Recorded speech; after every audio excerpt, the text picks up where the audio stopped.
हल्लीच्या जगात नाती लगेच तुटतात, फार काळ टिकत नाहीत. पण आपल्या आजी आजोबा, आपले आईवडील यांची नाती 50 वर्ष कशी टिकलीत? कशामुळे टिकलीत? तर त्यांनी अनेकदा एकमेकांना माफ केले, चुका स्वीकारल्यात, अप्स डाऊन्स एकत्र झेललेत.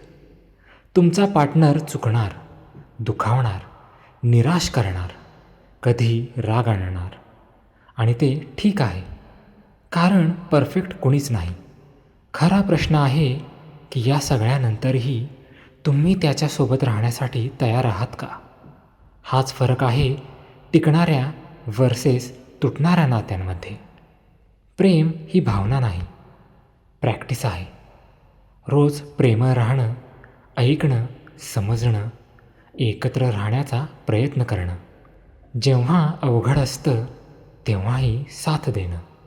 प्रेम दाखवण्याची नाही, करण्याची गोष्ट आहे. परफेक्ट पार्टनर शोधू नका, राईट कमिटमेंट करा.